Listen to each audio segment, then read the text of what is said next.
দর্শক আপনাদের প্রত্যেককে স্বাগত বাংলা ভিশনের বিশেষ আয়োজন যে কথা বলতে চাই অনুষ্ঠানে। আপনাদের সাথে আছি আমি মাহফুজুর রহমান এবং স্টুডিওতে আজকে আলোচনার জন্য উপস্থিত আছেন অবসরপ্রাপ্ত major general doctor Mohammad Naeem Ashfaq Chowdhury, নিরাপত্তা বিশ্লেষক, এবং অধ্যাপক ডক্টর রমিত আজাদ, লেখক ও গবেষক।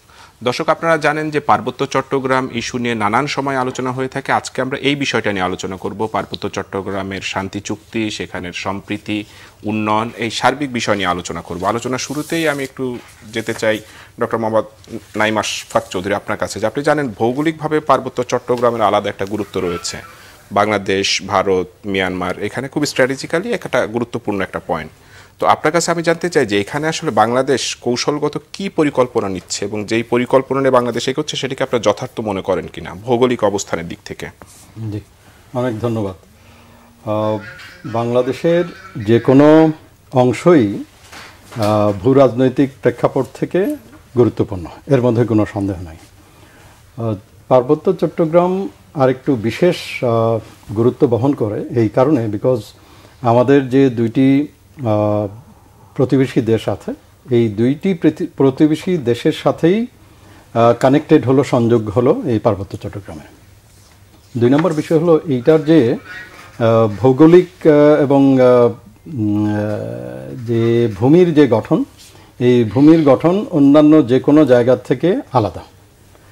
তিন নম্বর হলো যে এইখানকার যারা বসবাস করছে তাদের সাথে আমাদের পার্শ্ববর্তী দেশে যারা বসবাস করে তাদের সাথে যে সম্পর্ক, কানেকশনস, এইটা ঐতিহাসিকভাবেই স্বীকৃত।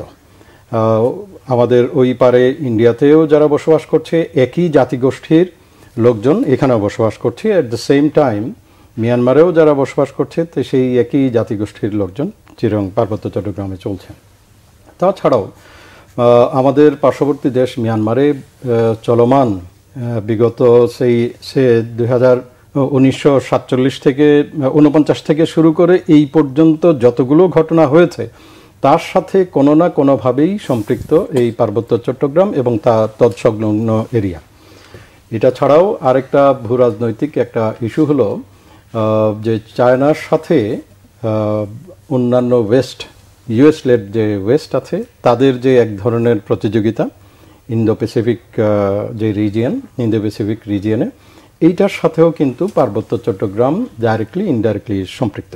সো সকল দিক বিবেচনা করলেই চিটাগং হিল ট্র্যাক্স আমাদের জন্য বা বাংলাদেশের ভূ রাজনৈতিক প্রেক্ষাপটে এটা খুবই গুরুত্বপূর্ণ। তাছাড়া আপনি জানেন যে স্বাধীনতার পরের থেকে শুরু করে 1997 সাল পর্যন্ত যে চলমান কাউন্টার ইনসার্জেন্সি এবং কাউন্টার ইনসার্জেন্সি অপারেশন হয়েছে এবং শান্তিচুক্তির পরবর্তী সময়ে যে সকল ঘটনাবলী আমরা দেখছি সেই সকল ঘটনাবলীর প্রেক্ষাপটেও কিন্তু এই পার্বত্য চট্টগ্রাম অত্যন্ত গুরুত্বপূর্ণ বলে মনে করি। ডক্টর রমিত, আপনার কাছে মনে হয় যে এই অঞ্চলটা আসলে, যেমন ডক্টর মোহাম্মদ নাঈম আশফাক চৌধুরী এটা ব্যাখ্যা করলেন, আপনার কাছে কি মনে হয় যে ভৌগোলিকভাবে এটার গুরুত্বটা এত বেশি? জি, অবশ্যই। শুরুতে দর্শক মণ্ডলী এবং আমার সহ আলোচকবৃন্দ, আপনাদের সবাইকে স্বাগত জানাচ্ছি এবং আসসালামু আলাইকুম। নিঃসন্দেহে এই অঞ্চলের স্ট্র্যাটেজিক অবস্থান এবং বিষয়গুলো সম্পর্কে স্যার অনেক ভালো জানেন আমার চাইতে, কারণ স্যার একজন নিরাপত্তা বিশ্লেষক, একাধিক জায়গায় সশস্ত্র বাহিনীর একাধিক জায়গায় তিনি কমান্ড করেছেন, অত্যন্ত সফল কমান্ডার ছিলেন। আমি দেখছি একজন অধ্যাপক হিসাবে, একজন সাধারণ মানুষ হিসাবে। তো অধ্যাপক হিসাবে, সাধারণ মানুষ হিসেবে দেখলে আমি স্যারের কথাটা রিপিট করব না যে এমন এক জায়গায় অবস্থান করছে যেটা তিনটা দেশের মাঝখানে বলা যেতে পারে, বা আমাদের একটা পার্ট যেটা আছে ওই পাশে ভারত এবং মায়ানমার রয়েছে, বেশ দুর্গম একটা এলাকা। দুর্গম একটা এলাকা, আর খুব কাছাকাছি কিন্তু আবার সমুদ্রও রয়েছে। এটাও খুব ইম্পর্টেন্ট। এই জন্যে এই জায়গাটা অত্যন্ত স্ট্র্যাটেজিক্যালি আর কি, কৌশলগতভাবে, ভূ রাজনৈতিক কৌশলগতভাবে, সামরিক কৌশলগতভাবে এটা অত্যন্ত গুরুত্বপূর্ণ একটা এলাকা বলে আমি মনে করি। ডক্টর নাঈম, আপনি বলছিলেন যে শান্তি চুক্তির কথা 1997 সালে হয়েছিল, তারপরেও তো প্রায় 28 বছর পার হয়ে গেল। এই শান্তি চুক্তি বাস্তবায়নের জন্য বেশ কিছু ধারা বাস্তবায়িত হয়েছে এবং অনেকগুলাই বাস্তবায়িত হয়নি। তো বিশেষজ্ঞরা বলেন যে এটার জন্য আসলে একটা রাজনৈতিক সদিচ্ছা প্রয়োজন। তা আমাদের সরকারগুলোর আসলে এই শান্তি চুক্তি বাস্তবায়নের ক্ষেত্রে রাজনৈতিক সদিচ্ছার কি অভাব রয়েছে? আমি বিষয়টাকে এইভাবে দেখব যে শান্তি চুক্তিতে আমরা জানি টোটাল 72টি ধারা এবং 27টি উপধারা, সর্বমোট 99টি ধারা উপধারা আছে। তার মধ্যে প্রায় 86টি ধারা উপধারা কিন্তু ইমপ্লিমেন্ট হয়ে গেছে, যেটা মিনিস্ট্রি অফ সিএসটি যেটা আছে তারা এটাই ক্লেম করে যে আমরা 86টি করেছি। এর মধ্যে কিছু কিছু বিষয় আছে যে বিষয়গুলো আমাদের কনস্টিটিউশনের সাথে সাংঘর্ষিক। সে ফর এক্সাম্পল, যে স্বায়ত্তশাসন আপনি কখনো দিতে পারবেন না। ইউনিল্যাটারাল একটা দেশের মধ্যে ইউনিটারি ফর্ম অফ গভর্নমেন্ট, এইখানে আপনি আলাদা করে স্বায়ত্তশাসন দেওয়ার কোনো সুযোগই নেই। তো সেই ক্ষেত্রে কিছু কিছু বিষয় আছে যে বিষয়গুলো আপনার কোনোভাবেই সরকার চাইলেও এটা পারবে না। তাছাড়া কিছু কিছু বিষয় আছে যেগুলো আদালতে চ্যালেঞ্জড হয়েছে এবং এটা শুনানির অপেক্ষায় রয়েছে। সেই বিবেচনায় আমি বলবো যে যতটুকু করা হয়েছে এইটা কোনোভাবেই কম বলা যাবে না। মূল উদ্দেশ্য হলো যে আমাদের যারা ট্রাইবাল যারা আছেন, উপজাতি যারা আছেন, তাদেরকে স্বীকৃতি দেয়া হলো প্রথম বিবেচ্য বিষয়। এইটা আমরা দিয়েছি কি দেইনি, এটা আমরা দিয়েছি। সেই 1972 সালে আমাদের কনস্টিটিউশন পাশ হওয়ার পূর্বেই কিন্তু আমরা ILO কনভেনশন 107 যেটা এইটা আমরা রেটিফাই করে ফেলেছি। আমাদের কনস্টিটিউশন পাশ হওয়ার পূর্বে, সংবিধান রচনা হওয়ার পূর্বেই আমরা করেছি। এবং 107 অনুযায়ী, ILO কনভেনশন 107 অনুযায়ী যারা উপজাতি আছেন তাদেরকে স্বীকৃতি দিতে হবে।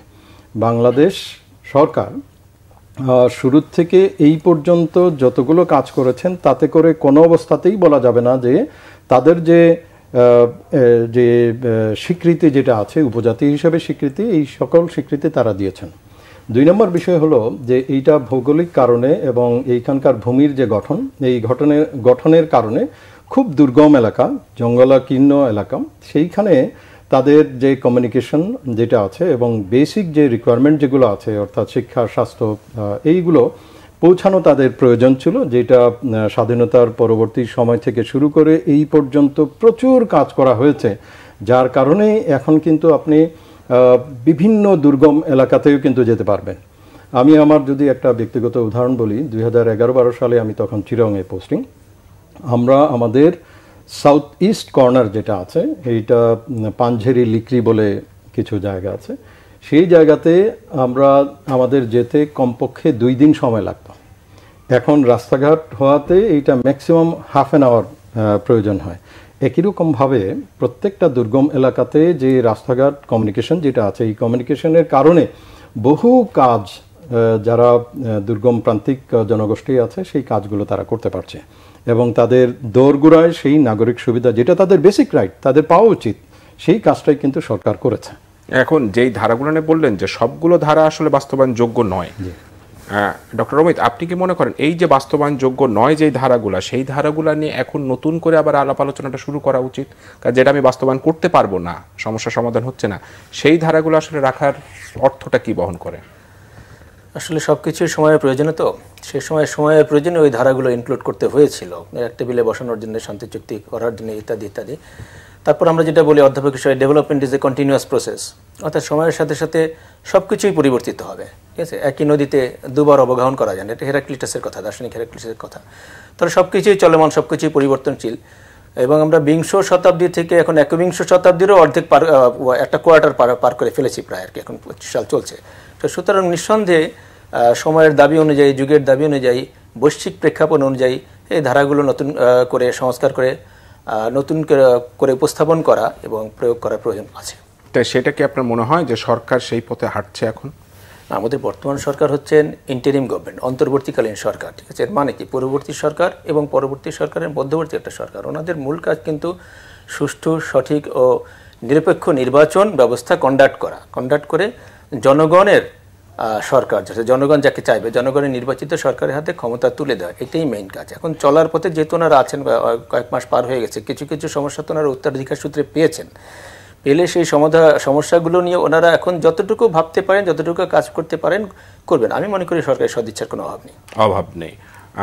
ডাক্তার, আমি আপনার কাছে একটু জানতে চাই, সেটা হলো যে এই যে পার্বত্য শান্তি চুক্তির আপনি কিছু বলছেন যে কিছু কিছু ধারা আসলে বাস্তবায়নযোগ্য নয়, তারপরেও যতটুকু বাস্তবায়িত হয়েছে, আমরা তো আসলে এই শান্তি চুক্তিটা করেছিলাম যে ওই এলাকায় একটা শান্তি ফিরিয়ে আনার জন্য, সে শান্তিটা আসলে ফিরে আসলো না কেন? জি, অনেক ধন্যবাদ। সরকারের সাথে দেখেন একটা জিনিস আমাদের দেখতে হবে যে সরকারের সাথে চুক্তি হয়েছে জনসংহতি সমিতির, অর্থাৎ একটা গ্রুপ অফ উপজাতি তাদের সাথে এই চুক্তিটা হয়েছে এবং চুক্তির মূল অবজেক্টিভ ছিল যে সাধারণ এবং নাগরিক সুবিধাগুলো, এই নাগরিক সুবিধাগুলোর থেকে যেগুলো তারা বঞ্চিত ছিল সেই বঞ্চিত নাগরিক সুবিধাগুলো যেন প্রত্যেকটা প্রান্তিক জনগোষ্ঠীর কাছে পৌঁছায়। সেই প্রান্তিক জনগোষ্ঠীর কাছে কি সকল সুবিধা যেটা সরকার দিয়েছে সেগুলো কি পৌঁছেছে? আজকে যদি দেখেন শিক্ষিতের হার চাকমার মধ্যে 72%-এর বেশি। একই রকম কি সকল ট্রাইবাল যারা আছেন, উপজাতি আছেন, তাদের কি সেই শিক্ষিতের হার ওইভাবে বেড়েছে? বাড়েনি। তার মানে যারা শান্তি চুক্তি করলেন, অর্থাৎ প্রত্যেকটা উপজাতি যারা আছেন তাদেরকে নিয়ে সবাই যেন সমভাবে অগ্রসর হতে পারেন, সেই চেষ্টা কিন্তু হয়নি, সফল হয়নি। যার কারণে আমরা দেখলাম যে কুকিচিন যে আছে, কুকিচিন তারা বলেছে যে আমরা তো সেই সুযোগ সুবিধা পাইনি। সুযোগ সুবিধা না পাওয়ার পিছনে সরকার যেমন দায়ী, হয়তোবা আপনি দায়ী করতে পারেন, একই রকমভাবে যে উপজাতীয় লিডাররা যারা ছিলেন সেই লিডারদেরও দায়িত্ব ছিল যে প্রত্যেকটা উপজাতি, অর্থাৎ 14টা বা 15টা যে উপজাতি আছে প্রত্যেকের যেন সমভাবে উন্নয়ন হয় সেটা এনশিওর করা। কিন্তু তারা কি সেই উন্নয়নটি করতে পেরেছে? যদি করে থাকে তাহলে কুকিচিনের যে 6টি ট্রাইব আছে সেই 6টি ট্রাইব কেন পিছিয়ে পড়লো? এটা তো আসলে খুবই যৌক্তিক।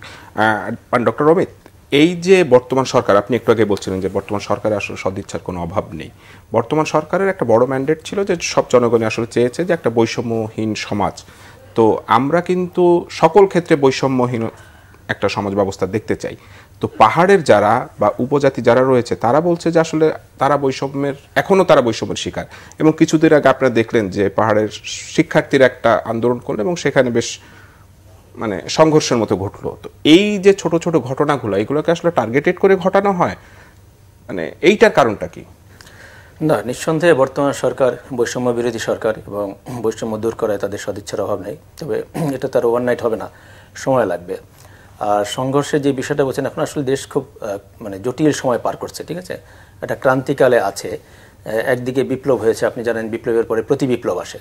তো অনেক ঘটনা আসলে প্রতি বিপ্লবেরাই ঘটাচ্ছে নানান নামে, নানান রূপে এবং নানান অজুহাতে। এখন এই সংঘর্ষ শুধু তাদের পাহাড়িদের শিক্ষার্থীদের সাথে ঘটেছে তা না, গতকালকেও তো কোথায় জানতে দেখলাম সংঘর্ষ সমতলে আমাদের বাঙালি ভাইদের মধ্যে হচ্ছে। তারপরে বাসে আপনারা শুনেছেন যে ডাকাতি হয়েছে এবং নারী নির্যাতন সবই হয়েছে, তাই না? তো এখন আমরা যদি বলি যে বাসে যারা ছিল তারা বৈষম্যের শিকার, বিষয়টা আসলে ওই রকম না। আমাদের আইন শৃঙ্খলা রক্ষাকারী বাহিনী এখন বিধ্বস্ত অবস্থায় আছে, সেটাকে পুনর্গঠন করা, এরকম অনেক চ্যালেঞ্জ নিয়ে সরকার আগাচ্ছে। এত চ্যালেঞ্জ একসাথে আছে, আমি তো বলবো যে পাহাড় সম পর্বত প্রমাণ সমস্যা আমাদের রয়েছে। সেই অনুপাতে আমি বর্তমান সরকারকে আমি মনে করি যে তারা যথেষ্ট ভালো পারফরমেন্স দেখাচ্ছে। এবং যিনি প্রধান, আমাদের মাননীয় প্রধান উপদেষ্টা ডক্টর মোহাম্মদ ইউনূস, তিনি একজন গ্লোবাল সেলিব্রিটি। সারা বিশ্বে উনি অত্যন্ত জ্ঞানী একজন মানুষ এবং সারা বিশ্বে ওনার যে গ্রহণযোগ্যতা এটা অতুলনীয়। এবং স্যার তো বারবারই বলছেন যে উনি সব রকম চেষ্টা করছেন। আমারও মনে হয়নি সব রকম চেষ্টাই করছেন, সদিচ্ছার কোনো অভাব নাই। আমাদেরকেও কিন্তু বর্তমান সরকারের হাতকে শক্তিশালী করতে, প্রধান উপদেষ্টা স্যারের হাতকে শক্তিশালী করতে এগিয়ে আসতেই হবে, সবাইকে এগিয়ে আসতে হবে। ডক্টর নাইম, আপনার কাছে একটু জানতে চাই, আপনি সেনাবাহিনীতে দীর্ঘদিন কাজ করেছেন এবং চিটাগাং কাজ করেছেন, ওইখানে আসলে যেই মূল যে সন্ত্রাসী গোষ্ঠী বলি বা বিচ্ছিন্নতাবাদী বলি বা যে নামেই অবহিত করি, এই গ্রুপগুলোর আসলে নেক্সাসটা কি, আপনি কি দেখলেন? জি, এইখানে সবচেয়ে বড় আমার কাছে ব্যক্তিগতভাবে মনে হয়েছে যে নিজ স্বার্থকে গ্রুপের স্বার্থ অথবা দেশের স্বার্থের উপরে যখনই আপনি রাখবেন তখনই কিন্তু এরকম সন্ত্রাসী কার্যক্রম চলবে। আমার অভিজ্ঞতা যেটা বলে, আমি দীর্ঘদিন চিরং হিলট্রেক্সেও ছিলাম, সেখানে সাধারণ যারা পাহাড়ি আছেন, সাধারণ পাহাড়িদের চাওয়া হলো যে তারা নিজ জমিতে যাবেন, শান্তিপূর্ণভাবে তার জমিটা চাষ করবেন, আবার নির্বিঘ্নে সেই চাষকৃত শস্যাদি আবার নিয়ে আসবেন বাড়িতে, অথবা বাড়ি থেকে আবার মার্কেটে যাবেন নির্বিঘ্নে। ওটা শেষ করে যে অর্থ উপার্জন হলো তা দিয়ে অন্যান্য জিনিস কিনে আবার নির্বিঘ্নে বাড়িতে ফেরত আসবেন, এটাই কিন্তু তাদের মূল চাওয়া। এবং তাদের মূল চাওয়ার মধ্যে আরেকটা হলো যে পরবর্তী যারা যে প্রজন্ম আছে সেই প্রজন্ম যেন বেসিক যে নাগরিক যে সুবিধা আছে সেই বেসিক নাগরিক সুবিধার থেকে যেন বঞ্চিত না হয়, অর্থাৎ চিকিৎসা যেন পায়, শিক্ষা যেন পায়, তারা তাদের সংস্কৃতি যেটা আছে সেই সংস্কৃতির যে চর্চা আছে সেই চর্চা যেন করতে পারে। এইখানে ইভেন একটা এক ছড়ি কলাও যদি সে উৎপাদন করে, সেই এক ছড়ি কলাও যদি মার্কেটে নিয়ে যেতে হয় তাহলে তাকে মার্কেটে বিক্রির আগেই কিন্তু চাঁদাটা দিতে হয়। সো নিরাপত্তা বাহিনীর যে কাজগুলো তারা করছেন সেই কাজগুলোর মধ্যে ওয়ান অফ দ্য মেইন কাজ হলো এই চাঁদাবাজিটাকে অনেক কঠিন এবং জটিল করে তোলা। সো কঠিন জটিল করে তোলার পরিপ্রেক্ষিতে তারা আউটস্মার্ট করে যারা নিরাপত্তা বাহিনী তাদেরকে, এখন সেটা চলে গেছে আপনার বিকাশ, নগদ অথবা অন্যান্য যে টাকা যে ট্রান্সফারের যে পদ্ধতি আছে সেই পদ্ধতি ব্যবহার করে তারা যে কোনো উৎপাদিত পণ্য বিক্রির পূর্বেই কিন্তু চাঁদা দিতে হয়। এবং এই চাঁদার অলমোস্ট পুরোটাই যায় কিন্তু লিডারশিপ থেকে শুরু করে একদম নিচ পর্যন্ত। এই চাঁদার যে অংশ সেই অংশটুকু যায় অস্ত্র কিনে নিয়ে আসার জন্য, মাদক চোরাচালানির জন্য এইগুলোই ব্যবহৃত হয়। সো ফলে যখন আপনি একটা গ্রুপ পাবেন যারা একটা পার্বত্য অঞ্চলকে এমন একটা পর্যায়ে নিয়ে যাওয়া চেষ্টা করে যাতে করে তার যে নিজ স্বার্থ যেটা আছে এই নিজ স্বার্থকে কখনোই যেন জলাঞ্জলি না দিতে হয়, এইরকম যদি মেন্টালিটি থাকে তাহলে পার্বত্য চট্টগ্রামে শান্তি আসাটা একটু ডিফিকাল্ট। ডক্টর রবিত, আমি আজকেই দেখছিলাম এই হিল ট্র্যাক্সের অবস্থাটা, সেখানে বেশ কয়েকটি বাহিনী কাজ করছে, যেমন সাতটি বাহিনীর দুটো গ্রুপ রয়েছে, ইউপিডিএফ রয়েছে, মগ লিবারেশন ফ্রন্ট রয়েছে এবং কুকিচিন, এটা সাম্প্রতিক সময়ে এই বাহিনীটির আত্মপ্রকাশ ঘটেছে। বাহিনী বলবো না, সশস্ত্র গোষ্ঠী বলবো, জানি না। তো এই বাহিনীগুলা কি স্ব বাহিনীর হিসেবে কাজ করে না গোটা ওই এলাকার সবার প্রতিনিধিত্ব হিসেবে কাজ করে, তাদেরকে আলাদা আলাদা উদ্দেশ্য নিয়ে তারা কাজ করে? সকলের প্রতিনিধি হিসেবে কাজ করার তো কোনো সুযোগই নাই, বিষয়টা এরকম না। আবার তারা একেবারে স্বাধীনভাবে স্ব বাহিনী হিসাবে কাজ করছে এটাও বলা যাবে না, কারণ তারা তো আসলে দুর্বল এবং ক্ষুদ্র ক্ষুদ্র বাহিনী, এবং তাদের পিছনে পলিটিক্যাল লিডার্স থেকে শুরু করে ফরেন মাস্টার্সরাও থাকার সম্ভাবনা খুব আছে। আমরা পেয়েছি বিভিন্ন সময় গণমাধ্যমে এসেছে আর কি।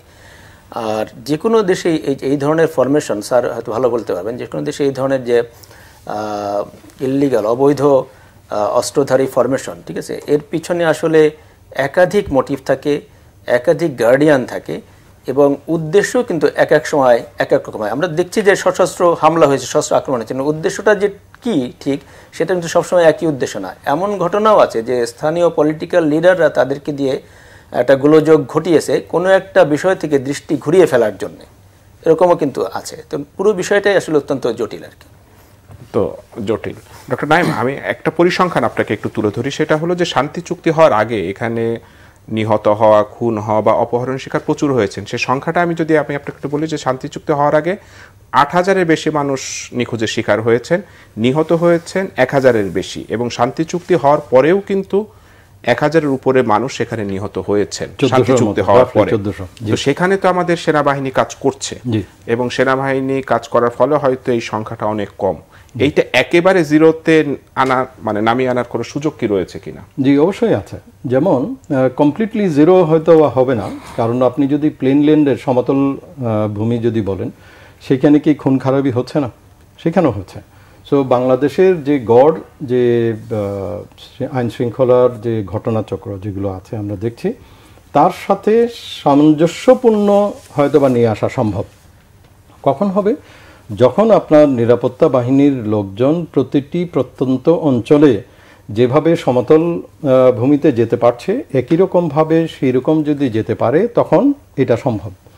২ নম্বর হলো, যখন আপনি দেশীয় যে পলিটিক্যাল রাজনৈতিক কর্মকাণ্ড যেটা আছে, ন্যাশনাল পলিটিক্যাল অ্যাক্টিভিটিস যেটা আছে, এই ন্যাশনাল পলিটিক্যাল অ্যাক্টিভিটিসটা যখন আপনি পার্বত্য অঞ্চলে একই রকমভাবে ইয়ে করতে পারবেন, কার্যক্রম চলমান হবে, স্বাভাবিক রাজনৈতিক পরিক্রমা, সেটা তো হচ্ছে না। এবং সেটা করতে দেয় না, এই কারণে দেয় না বিকজ তাদের ওই যে আগে যে কথাটা বললাম যে প্রত্যেকের একটা নিজ নিজ ব্যক্তিগত একটা স্বার্থ রয়েছে, যে আমাদের এই জায়গাতে যদি ন্যাশনাল পলিটিক্যাল অ্যাক্টিভিটিস যদি চলে আসে, সেই ক্ষেত্রে আমাদের যে ব্যক্তিগত যে স্বার্থ, সেই স্বার্থ চাঁদাবাজি এবং অন্যান্য যে সকল কাজ, সেই কাজগুলো আমরা করতে পারবো না। সাবজুগেশন যেরকম করা হয় সাধারণ পাহাড়িদেরকে, সেই সাবজুগেশন কিন্তু যখন পলিটিক্যাল অ্যাক্টিভিটিস হবে তখন কিন্তু তাদের পক্ষে আঞ্চলিক যে রাজনৈতিক দলগুলো আছে অথবা যে আর্মড গ্রুপ আছে তাদের পক্ষে করা উইল বি ডিফিকাল্ট। সো এইটাকে সাধারণ পর্যায়ে নিয়ে আসা সম্ভব যখন ইনফ্রাস্ট্রাকচার আরও ডেভেলপমেন্ট হবে, যখন ডেমোগ্রাফিক যে ওইখানে যে সমতা আছে অথবা যে স্ট্রাকচার আছে, এই স্ট্রাকচারটা সমতলের মতো অথবা তার কাছাকাছি যখন আসবে, তখনই কিন্তু এটা স্বাভাবিক একটা শান্তি শৃঙ্খলা পরিস্থিতি আনা সম্ভব। ডক্টর অমিত, আপনার কাছে একটু জানতে চাই যে ওইখানে যে বাহিনীগুলো বা যে গোষ্ঠীগুলো কাজ করছে, এরা অস্ত্র আসলে কোথা থেকে পায়? আপনাদের গবেষণা কি বলে? প্রশ্নের উত্তর দিচ্ছি স্যার, যদি অনুমতি দেন একটু সামান্য যোগ করতে চাচ্ছি স্যার, যে জিরোতে আনা যায় কিনা। আমার নিজস্ব সাবজেক্ট হচ্ছে ফিজিক্যাল অ্যান্ড ম্যাথমেটিক্যাল সায়েন্স। তো ফিজিক্সের একটা গুরুত্বপূর্ণ বিষয় হচ্ছে যে এই যে কন্ডাক্টর যেগুলো আছে, ইলেকট্রিসিটি কন্ডাক্ট করে, এই কন্ডাক্টরগুলোর রেজিস্ট্যান্স যদি জিরোতে নামিয়ে আনা যায়, তাহলে দেখা যায় আমরা খুব অল্প খরচে অনেক বিদ্যুৎ উৎপাদন করতে পারবো এবং অনেক বেশি সুবিধা পাবো আর কি। তো এটা নিয়ে আমরা খুব উৎসাহিত, এটা জিরোতে নামিয়ে আনা। আসলে বিষয়টা হচ্ছে প্র্যাকটিক্যালি হচ্ছে এটাকে জিরোতে নামানো যাবে না, কখনোই যাবে না, কারণ যে কোনো কন্ডাক্টরই, সেটা কপারের হোক গোল্ডের হোক, সেখানে কিছু ভেজাল থেকেই থাকে, ইম্পিউরিটিস বলে। ওই ইম্পিউরিটিসের কারণে ওটা কোনোদিনই জিরোতে নামানো যায় না। এই জন্য ওই যে স্যার যেটা বললেন, অপরাধ বলি, খুন খারাপি বলি, ওগুলো কখনোই জিরোতে নামানো যায় না। ওই সোসাইটির ভিতরেও, পলিটিক্সের ভিতরেও কিছু ইম্পিউরিটিস আছে আর কি। এই কারণেই থিওরিটিক্যালি এবং প্র্যাকটিক্যালি এটা সম্ভব না। আর তারপর আপনি যেটা বলছেন যে অস্ত্র আসে কীভাবে, আসলে আমি দীর্ঘ সময় ইউরোপে ছিলাম, ওই সমস্ত দেশেও এই ধরনের ইলিগাল ফরমেশন আছে আর কি, অস্ত্রধারীদের ফরমেশন আছে। অস্ত্র নানাভাবে আসে। একটা হচ্ছে ফরেন মাস্টাররা যদি অস্ত্র দেয়, ওই তাদের নিজস্ব স্বার্থ থাকে, আঞ্চলিক শক্তি থাকে, বৃহৎ শক্তিরাও অনেক সময় জড়িত থাকে এটার সাথে, তারা যদি অস্ত্র দিয়ে দেয়, এটা একভাবে আসে। আর একটা হচ্ছে তিনি যেটা বললেন যে চাঁদাবাজি করে নানাভাবে অবৈধভাবে অর্থ নিয়ে, সেই অর্থ দিয়ে তারা সরাসরি কিনে নিয়ে আসলো, সেভাবে অস্ত্র আসতে পারে। অনেক সময় থাকে এটা যে অনেক বিপ্লবীদের কথা, যে শত্রুর অস্ত্রই আমাদের অস্ত্র, অর্থাৎ তারা যদি কোনোভাবে বিভিন্ন জায়গায় লুটতরাজ করে, থানা লুট করে বা যে কোনো একটা অস্ত্রাগার লুট করে যে অস্ত্র নিয়ে আসতে পারে, এটা একটা হতে পারে। অথবা বিপদগামী মানে করেন যে যারা বাহিনী আছে, দেশের ভিতরে বিভিন্ন বাহিনী আছে, যে বিপদগামী সদস্যদের কাছ থেকেও কিন্তু অস্ত্র পাওয়া যেতে পারে আর কি, কোনো না কোনোভাবে। এই জন্য নানাভাবে নানা সোর্স থেকে অস্ত্র আসতে পারে। ডক্টর আশফাক, আপনার কাছে একটু জানতে চাই যে এই এলাকার শান্তি ফিরিয়ে আনার জন্য সেনাবাহিনী আসলে কিভাবে কাজ করে? আচ্ছা, এইখানে বেসিক্যালি যে রোলটা এখন প্লে করছে আর্মি, সেটা হলো ইন এড অফ সিভিল পাওয়ার, অর্থাৎ সাধারণ স্বাভাবিক একটা পর্যায়ে পৌঁছানোর জন্য বেসামরিক যে প্রশাসন তাদেরকে সহায়তা করছে, এবং সেটা শান্তি চুক্তি পরবর্তী সময় যে অপারেশন, সেই অপারেশন উত্তরণ যেটা, ওইটাই চলমান আছে। এখানে যে কাজটা, মূল কাজ হলো যে কোনো অবস্থাতেই যেন যারা দুষ্কৃতিকারী আছে অথবা যারা রাষ্ট্রের এগেনস্টে, জনগণের এগেনস্টে যারা কাজ করছে, তাদের বিরুদ্ধে সশস্ত্রভাবে বা মিলিটারিলি এইটাকে এঙ্গেজ করা। এইটা ছাড়াও আরেকটা বড় যে দিকটা কাজ করছে, সেটা হলো সোশিও ইকোনমিক ডেভেলপমেন্ট। এই সোশিও ইকোনমিক ডেভেলপমেন্টের মধ্যে যতগুলো রাস্তাঘাট হয়েছে চিটাগং হিল ট্র্যাক্সের, এই তার সকল কাজই করেছে বাংলাদেশ আর্মি। এবং এই রাস্তাঘাট যেগুলো আছে, প্লাস হলো আপনার স্কুল কলেজ আছে, মাদ্রাসা আছে, এই বিষয়টা নিয়ে আমি একটু ডিটেইলে আলাপ করবো। আমরা ছোট্ট একটা বিরতি নিয়ে আসি। দর্শক এতক্ষণ দেখছিলেন যে কথা বলতে চাই অনুষ্ঠান, এই পর্যায়ে ছোট্ট একটা বিরতির পর আবারও ফিরে আসছে আলোচনা।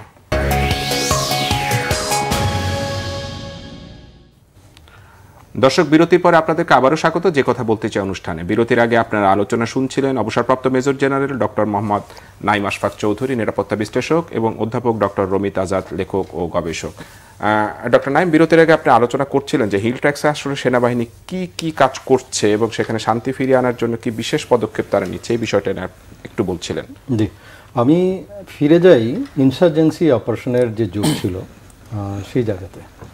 কেন বলছি? এই কারণে, কারণ কি ছিল আর এখন কি হয়েছে তখন কিছুটা আমরা তুলনা করতে পারব। রাস্তা যদি বলি, 1971-এ আমাদের স্বাধীনতার পরে চিটাগং হিল ট্র্যাক্সে হার্ডলি কোনো পাকা রাস্তা ছিল। ইভেন ৭৬ সালে যখন ইনসার্জেন্সি শুরু হয় তখনও কিন্তু পাকা রাস্তা ছিল এবং ভাঙাচোরা পাকা রাস্তা ছিল গুইমারা পর্যন্ত। এবং গুইমারার থেকে এখন যদি আপনি চিন্তা করেন একদম ভারতের যে বর্ডার যেটা আছে সেই ভারতের বর্ডার পর্যন্ত আমাদের কিন্তু পাকা রাস্তা হয়ে গিয়েছে। সো পাকা রাস্তা হলে সুবিধা হলো কি দুটো, একটা নিরাপত্তার দিক থেকে যে সুবিধা, সেই সুবিধাটা হলো যে আপনার নিরাপত্তা বাহিনী যে কোনো সময় যে কোনো প্রয়োজনে যদি কোনো সন্ত্রাসী কার্যক্রম হয় তাহলে তারা যে কোনো মুহূর্তে চলে যেতে পারে। অন দ্য আদার হ্যান্ড যারা সন্ত্রাসী কার্যক্রম করে তারাও কিন্তু চিন্তিত থাকে যে আমি যদি এই কাজ করে আমি পালানোর কোনো স্কোপ পাবো না। সো তারাও এই সন্ত্রাসী কার্যক্রম থেকে বিরত থাকে। একই রকমভাবে আমাদের যেমন কেমন রাস্তা করেছে ওইখানে? প্রায় ১,৫০০ কিলোমিটারের বেশি রাস্তা। আরো বেশি it should be close two 4,000 kilometre, ৪,০০০ কিলোমিটারের মতো হবে আমার কাছে এক্স্যাক্টলি। পুরোটাই সেনাবাহিনীর করা। এবং বাংলাদেশের মধ্যে সবচেয়ে উঁচু রাস্তা যেটা আছে আলীকদম থানচি, আমি নিজেও গিয়েছি ওই রাস্তায়। এইটা যখন রেকি করে হলো প্রথমে হেলিকপ্টার দিয়ে রেকি করা হয় এবং পরবর্তীতে পায়ে হেঁটে খাড়া পাহাড়ের উপর দিয়ে উঠে জঙ্গলাকীর্ণ ওইখানে ম্যালেরিয়া, ওইখানে সাপ খোপ, ওইখানে সন্ত্রাসী কার্যক্রম, এই সব জিনিসের মধ্যেও কিন্তু রেকি হওয়ার পরে দিনে রাতে ২৪ ঘন্টা যে কাজগুলো হয় এই কাজটা অত্যন্ত কঠিন কাজ। খুব দুর্গম জায়গাতে পাহাড়ের উপর দিয়ে পাহাড় কেটে ইঞ্চি বাই ইঞ্চি পাহাড় কেটে এই রাস্তাগুলো তৈরি করতে হয়। অন দ্য আদার হ্যান্ড যে বৃষ্টি যখন হয় তখন বৃষ্টির পানিতে কিন্তু আবার এই পাহাড় ধস হয়। আপনারা দেখেছেন যে রাঙামাটির পাশেও কিন্তু পাহাড় ধসে আমাদের সৈনিকরা মারা গিয়েছে এই পাহাড়ের মাটির প্রেসারে। এইটা গেল একটা।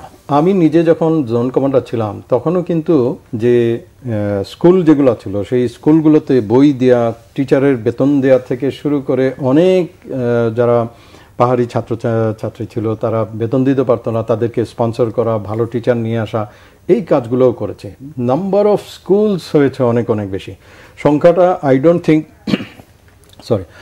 থিঙ্ক এটা ৫০০-র নিচে হবে। It will be more than 500। So ৩টা টেকনিক্যাল ইউনিভার্সিটি হয়েছে, মেডিকেল কলেজ হয়েছে। ইভেন খুব আশ্চর্য হই যখন উপজাতি লিডাররা যখন চায় যে উপজাতিদের জন্য যেন তারা শিক্ষার আলো যেন পায়, অথচ যখন সরকার এইখানে টেকনিক্যাল ইউনিভার্সিটি করছিল তখন তার বিরোধিতা করেছে, পাহাড়ে হরতাল করেছে। এইটা কোনো অবস্থাতে করতে দেয়া যাবে না। কেন যাবে না? কারণ হলো তারা জানে যদি এইখানে টেকনিক্যাল ইউনিভার্সিটি হয় তখন পাহাড়ের যে সাধারণ নাগরিক আছে, সাধারণ নাগরিক যে লেখাপড়া আছে, এডুকেশনের একটা ছোঁয়া পাবে। এডুকেশনের ছোঁয়া পেলেই কিন্তু তাদের এই যে চক্রান্ত যে নিজ স্বার্থে তারা কাজ করছে, জাতিগোষ্ঠীর চেয়ে নিজ স্বার্থকে উপরে তুলছে, এই জিনিসগুলো তারা কিন্তু জেনে যাবে। আমার ধারণা এইটা।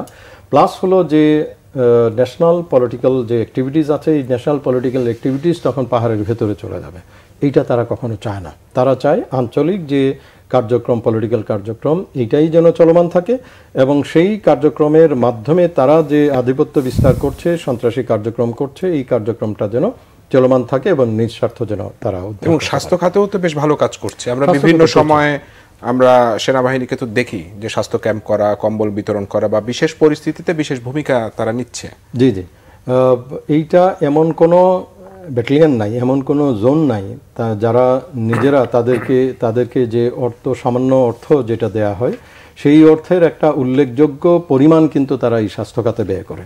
অর্থাৎ প্রত্যেকটা ক্যাম্প, যে ক্যাম্পগুলোর পাশে যতগুলো পাড়া আছে, উপজাতি পাড়া আছে, প্রত্যেকটা পাড়া লোকজন যখনই অসুস্থ হয় তখন প্রথম যার শরণাপন্ন হয় সেটা হলো এই ক্যাম্পের যে মেডিকেল অ্যাসিস্ট্যান্ট, সেই মেডিকেল অ্যাসিস্ট্যান্ট। আমাদের যে জোনে যে মেডিকেল অফিসার যিনি আছেন তিনিও কিন্তু ওয়েলনেস সেটের মাধ্যমে হোক অথবা নিজে যেয়ে হোক সেই মেডিকেল কার্যক্রমগুলো করছেন। তাছাড়া এনজিওরাও কাজ করছে, এনজিওরাও মেডিকেলের বিভিন্ন কার্যক্রম করছে, MSF এবং অন্যান্য যে সকল এনজিও তারাও কাজ করছে এগুলো। তো এই দুর্গম এলাকায় সেনাবাহিনী কাজ করতে গেলে তো আসলে খুবই হার্ডশিপ। তো আপনারা কিভাবে মোটিভেট করেন? এই প্রশ্নটা একটু শুনবো। আমি একটু ডক্টর রবিত আপনার কাছে জানতে চাই যে এই অঞ্চলের অর্থনৈতিকভাবেও তো একটা অপার সম্ভাবনা রয়েছে, পর্যটন সহ নানান ক্ষেত্রে। তো এই যে সেনাবাহিনী যে কাজ করছে, শান্তি আগের চেয়ে অনেক বেশি ফিরে এসেছে। আপনার কি মনে হয় যে আগামীতে যদি শান্তি প্রতিষ্ঠিত হয় একটা অপার সম্ভাবনা তো আমাদের রয়েছে? অবশ্যই আমি এ প্রসঙ্গে দুটো অভিজ্ঞতা শেয়ার করতে চাই। আমি বছর দশেক আগে বান্দরবনে বেড়াতে গিয়েছিলাম আর কি। তো বেড়াতে যাওয়ার সময় বান্দরবান শহরেই ছিলাম এবং আমাদের খ্যাতিমান লেখক হুমায়ুন আহমেদ যে বাড়িটাতে বড় হয়েছিলেন ওই বাড়িটাতেই ছিলাম। ওটার নাম বোধহয় এখন নন্দিত নিবাস সম্ভবত। তো আমাকে তখন পুলিশ নিরাপত্তা দিয়েছিল একজন অধ্যাপক হিসেবে সম্মান করে। তো আমি পুলিশের সাথে গিয়েছিলাম নীলগিরি পর্যন্ত, নীলগিরিতে এখন যেটা আছে রিসর্ট, সেখানে গিয়েছিলাম। তো যেতে যেতে পুলিশই কিন্তু সেনাবাহিনীর অত্যন্ত প্রশংসা করছিল, বললো যে স্যার এই রাস্তা সেনাবাহিনী ছাড়া আর কারো পক্ষেই বানানো সম্ভব ছিল না, ওনারাই এগুলো করেছেন আর কি। এটা একটা। আর সেনাবাহিনীর কয়েকজন অফিসার এবং কয়েকজন সৈনিক আমাকে বলেছিলেন যে স্যার একটু আগে বললেন ম্যালেরিয়ার কথা, নানান রকম অসুখ বিসুখের কথা, যে এই করতে গিয়ে তারা অনেকে অসুখ বিসুখে পড়েছে, অনেকে ওই অসুখে অসুস্থ হয়ে ইন্তেকালও করেছেন, হয়তো আমরা বলবো যে শহীদ হয়েছেন আর কি। এটা একটা বিষয়। আর আরেকটা বিষয় হচ্ছে 2002 সালে আমি পাহাড়িদের একটা অংশকে পড়িয়েছিলাম বলতে আসলে ওখানে কিছু স্কুল খোলা হয়েছিল, সেই স্কুলের যারা টিচার ছিল তাদেরকে প্রশিক্ষণ দেওয়ার প্রয়োজন ছিল, তো আমাকে ডাকা হয়েছিল প্রশিক্ষণ দেওয়ার জন্য। এবং প্রশিক্ষণ দিক থেকে আমি চমৎকৃত হয়েছিলাম দেখে যে ওই টিচাররা তারা আসলে লেখাপড়ায় অত্যন্ত ভালো, তো আমার মনে হচ্ছিল তাদের লেখাপড়ায় আগ্রহ রয়েছে। তো স্যার যেটা বললেন আমি ওই জেরে বলি যে আমাদের খ্যাতিমান মুসলিম স্কলার ইবনে রুশদ একটা কথা বলেছিলেন যে ignorance leads to hate, hate leads to fear and fear leads to violence. আর যারা পলিটিক্যাল লিডার ওরা কিন্তু জানে যে ইগনোরেন্ট রাখলেই ভায়োলেন্সটাকেও জীবিত রাখা যাবে, ওদেরকে ইগনোরেন্ট রাখতে হবে, ইগনোরেন্সের মধ্যে রাখলেই এগুলো হবে। এই কারণেই দেখা যায় যে পলিটিক্যাল লিডার যারা নিজ স্বার্থ দেখে তারা ওই স্বার্থ থেকে চায় না যে সাধারণ মানুষ, প্রান্তিক মানুষগণ শিক্ষার ছোঁয়া পাক, অর্থাৎ তারা অশিক্ষিত থাকলেই তাদেরকে দিয়ে অপকর্ম করানো যাবে। তো এই দিক থেকে আমি বলবো যে বাংলাদেশ সরকার, বাংলাদেশ সেনাবাহিনী যে কার্যক্রমগুলো করেছেন, তাদের শিক্ষার আলো পৌঁছে দিয়েছেন, এটা অত্যন্ত ভালো। এটা অব্যাহত থাকুক। অব্যাহত থাকলে আপনি যেটা বলছেন যে লোকজন যদি শিক্ষিত হয়, জনগণ যদি শিক্ষিত হয়, তো অর্থনৈতিক উন্নয়ন তো হবেই। অর্থনৈতিক উন্নয়ন তো আসলে শিক্ষার সাথে সম্পৃক্ত, শিক্ষিত হলে অর্থনৈতিক উন্নয়ন হবে এবং ওই এলাকার অপার সম্ভাবনা রয়েছে নানাবিধ কারণে, স্ট্র্যাটেজিক পজিশনের কারণে রয়েছে, পর্যটন যেটা বললেন ভূ সৌন্দর্যের জন্যও রয়েছে, এবং আরও ওখানে অনেক কিছুর হয়, জীববৈচিত্র্য কিন্তু প্রচুর রয়েছে ওখানে। সেটাকে যদি আরও ডেভেলপ করা যায় তাহলে আমরা মনে করি যে এটা খুব ভালো অর্থনৈতিক অঞ্চল হতে পারবে। তো আপনি শিক্ষার কথা বলছিলেন যে শিক্ষা প্রসারে অনেক কাজ হয়েছে, আসলে সেখানে কি তাদের ভাষায় শিক্ষা দেওয়া হয়? এখন তো ভাষার মাস, মানে ফেব্রুয়ারি মাস, তাদের অনেক ভাষাই তো এখন হারিয়ে যাচ্ছে, যখন প্রশিক্ষণ দিচ্ছিলাম শিক্ষক শিক্ষিকাদেরকে, শিক্ষিকারাও ছিল কিন্তু ওখানে বেশি ছিল শিক্ষিকারাই, তাদেরকেই আমি এই প্রশ্নটা দিয়েছিলাম যে আপনারা কি নিজ ভাষায় শিক্ষা গ্রহণ করেন? তো ওনারা বলেছিলেন না, আমাদের নিজের ভাষায় তো পর্যাপ্ত পরিমাণে বইপত্র নেই, আমাদের শিশুরাও আতা গাছে তোতা পাখি দিয়ে শুরু করে, লেখাপড়া করা শুরু করে। তো নিজেদের ভাষায় পর্যাপ্ত পরিমাণে বই যদি থাকতো তাহলে আমরা নিজেদের ভাষায় শিক্ষা গ্রহণ করতে পারতাম। এখন এখানে খেয়াল করেন, আমি একাধিক বিশ্ববিদ্যালয়ের অধ্যাপক, একই সাথে একাধিক বিশ্ববিদ্যালয়ের অধ্যাপক, পাবলিক এবং প্রাইভেট, আমাদেরও কিন্তু শিক্ষার মাধ্যম ইংরেজি। তো খেয়াল করেন, আমি এই বাংলাদেশে ভাষার মাসে বসে বলছি, আমরাও কিন্তু বিশ্ববিদ্যালয়ে শতভাগ বাংলা ভাষা এখন পর্যন্ত, স্বাধীনতার 55 বছর পর্যন্ত চালু করতে, এবং যদি ভাষা আন্দোলন থেকে শুরু করি 52 থেকে আজকে এটা 2025, এখন পর্যন্ত কিন্তু উচ্চশিক্ষার মাধ্যম হিসেবে বাংলা ভাষাকে চালু করতে পারেনি। তো কাজটা এত সহজ না, এটা আমার মনে হয় মিনিমাম 2টা জেনারেশন লাগবে। না, কিন্তু তাদের ভাষা হারিয়ে গেলে তার ভাষা ফেরত পাওয়া যাবে না, ভাষা হারিয়ে যাবে না। প্রথমত ভাষা হারায় না, আসলে ভাষা সাধারণ মানুষরাই ভাষা টিকিয়ে রাখে। দেখবেন যে তিনজন একটা ভাষায় কথা বলে, সে ভাষাগুলো কিন্তু হারিয়ে যাচ্ছে। না, ভাষা সংস্কৃত ভাষাও তো হারিয়ে গেছে, ল্যাটিন ভাষাও তো হারিয়ে গেছে। ন্যাচারালি হারিয়ে গেলে সেখানে দুঃখ করার কিছু নাই, কিন্তু আর্টিফিশিয়ালি রিপ্রেশনের মাধ্যমে, অপারেশনের মাধ্যমে যদি ওই ভাষাগুলোকে হারিয়ে দেওয়া হয় সেটা খুব দুঃখজনক। সেরকম কিছু পার্বত্য অঞ্চলগুলোতে হচ্ছে বলে আমার মনে হয় না। আপনার মনে হয় না? মানে ডক্টর নাইম, আপনার কাছে জিজ্ঞেস করছিলাম যে দুর্গম এলাকায় যে আপনারা যে কাজ করেন, সৈনিকরা কাজ করে, কিভাবে মোটিভেট করেন যে পরিবার ছাড়া এই দুর্গম এলাকায় দিনের পর দিন কাজ করাটা? আমি বলবো সবার আগে প্যাট্রিয়টিজম। এই প্যাট্রিয়টিজম এমন একটা মেডিসিন, এই মেডিসিন এমনভাবে আপনাকে কাজ করাবে যে আপনি এইটাকে ডানে বামে যাওয়ার সম্ভাবনা খুবই কম। যে কোনো সৈনিক বা যে কোনো অফিসার যখন সেনাবাহিনীতে জয়েন করে, তখন তাদের যে প্রশিক্ষণ বিএমএতে হোক অথবা সেন্টারগুলোতে যেগুলো হয়, সেখানে প্রথম এবং প্রধান বিষয়টাই দেয়া হয় দেশ সবার উপরে দেশ। এই যে একটা মোটিভেশন, এই মোটিভেশনটা খুব চমৎকারভাবে কাজ করে সেনাবাহিনীর মধ্যে। 2 নম্বর হলো শৃঙ্খলা, যখন আপনি দেখবেন যে একটা দলের মধ্যে খুব সুশৃঙ্খল বেশ কিছু মানুষ থাকে এবং তারা তখন করে কি যে সিনিয়রকে ফলো করে, এই যে আমি আমার সিনিয়র ভালো কাজ করছেন, দেশের জন্য কাজ করছেন, মানবতার জন্য কাজ করছেন, যারা প্রান্তিক জনগোষ্ঠী তাদের জন্য শিক্ষা, স্বাস্থ্য, অন্যান্য কাজগুলো করছেন, যে বিপদগ্রস্ত তাকে আবার সহায়তা করছেন, এই যে কাজগুলো, এইটা হলো যে কোনো মানুষের সাধারণ ইনস্টিংক্ট তাকে বলে যে তুমি এই রকম ভালো কাজের দিকে এগিয়ে যাও। তাছাড়াও আরেকটা যেটা কাজ করে আমার মনে হয় যে সেটা হলো ধর্মীয় দৃষ্টিকোণ থেকে রিলিজিয়াস টিচিং হলো আমাদের যে মানবতার জন্য কাজ করা। সো সেই মানবতার জন্য কাজ করার যে ধর্মীয় একটা অনুপ্রেরণা আছে, সেই অনুপ্রেরণাটাও এই জায়গাতে কাজ করে। তাছাড়া আরেকটা হলো যে উদাহরণ, যে আমাদের পূর্বের যারা কাজ করে গিয়েছেন, শহীদ হয়েছেন, অনেকে ম্যালেরিয়াতে মারা গিয়েছেন, আমার ব্যাটালিয়নের সৈনিকও মারা গিয়েছে ম্যালেরিয়াতে, উই কুড নট সেভ, এবং তাকে আমরা ক্যাম্প থেকে জোন হেডকোয়ার্টারে এনে আবার হেলিকপ্টারে করে চিটং পাঠিয়েও বাঁচাতে পারিনি। সো তখন বাকি যারা আছে তাদের এক ধরনের অ্যাটিটিউড তৈরি হয়, মানসিকতা তৈরি হয় যে এই লোকগুলো দেশের জন্য, মানুষের জন্য, প্রান্তিক জনগোষ্ঠীর জন্য, মানবতার জন্য কাজ করে যাচ্ছে। সো ওরা যদি করে, আমিও করতে হবে। সো এই এক্সাম্পলগুলোও এই রিলিজিয়াস যে বাইন্ডিংস অথবা রিলিজিয়াস টিচিংস, এটার জন্য, দেশপ্রেমের জন্য এই প্রান্তিক জায়গাতেও সেনাবাহিনীর লোকজন কাজ করে যাচ্ছে। কিন্তু বাইরে তো অনেকেই মনে করে যে সরকারি চাকরি যারা করে যদি কোনো ঘাপলা করে তাহলে হিল ট্র্যাক্সে পাঠায় দেওয়া হবে, যে খারাপ অফিসারগুলো পাঠায় দেওয়া হয়, এরকমের কিন্তু একটা কথা প্রচলিত আছে জনগণের মনে। সেনাবাহিনীতে এরকম নাই। সেনাবাহিনীতে একটা রোটেশন মেনটেন করা হয়, যে কোন ইউনিটের রোটেশনে কোন ইউনিট যাবে, এইটা রোটেশন ওয়াইজ ইয়েটা করে। আমাদের যে কোর যেগুলো আছে, যেমন কিছু কিছু কোর আছে যাদের ওখানে যাওয়ার scope com, say for example ordinance যদি বলি, অর্ডিন্যান্সের ওইখানে পোস্টিং হওয়ার সম্ভাবনা খুবই কম। সো আর্মার্ড মনে করুন ট্যাঙ্ক রেজিমেন্টের সুযোগ নেই। সো যারা এইরকম বিভিন্ন আলাদা মানে অন্য কোরের যারা আছেন তাদের সুযোগ কম। আর বাকি ইনফ্যান্ট্রি, যেমন ইনফ্যান্ট্রি, আর্টিলারি, ইঞ্জিনিয়ার্স যারা আছেন তাদের সুযোগ আছে। ব্যাটালিয়নের রোটেশন যেটা আছে এটা একদম অ্যাবসলিউটলি একটা সিস্টেমেটিক ওয়েতে এই ইয়েগুলো হয়, ট্রানজিশনগুলো হয়, ট্রান্সফার হয় একটা ইউনিট থেকে আরেকটা ইউনিট। সো আর্মিতে এরকম বিশৃঙ্খলা হলেই চিটং হিল ট্র্যাক্সে পাঠিয়ে দাও, এটার অবকাশ নেই। ডক্টর অমিত, আপনার কাছে একটা অন্য বিষয় জানতে চাই, সেটা হলো আদিবাসী এবং উপজাতি এই শব্দগত একটা বিতর্ক দীর্ঘদিন যাবৎ রয়েছে। আমাদের সংবিধান অনুযায়ী আদিবাসী বলার সুযোগ নেই, তাদেরকে উপজাতি বা ক্ষুদ্র নৃগোষ্ঠী বলতে হবে, কিন্তু এইটা আবার উপজাতিরা আসলে মানতে চান না। আমি যদি আপনার কাছে একাডেমিক্যালি জিজ্ঞেস করি যে ঐতিহাসিকভাবে আসলে আদিবাসী বা উপজাতি কারা, আপনারা কিভাবে ডিফাইন করবেন?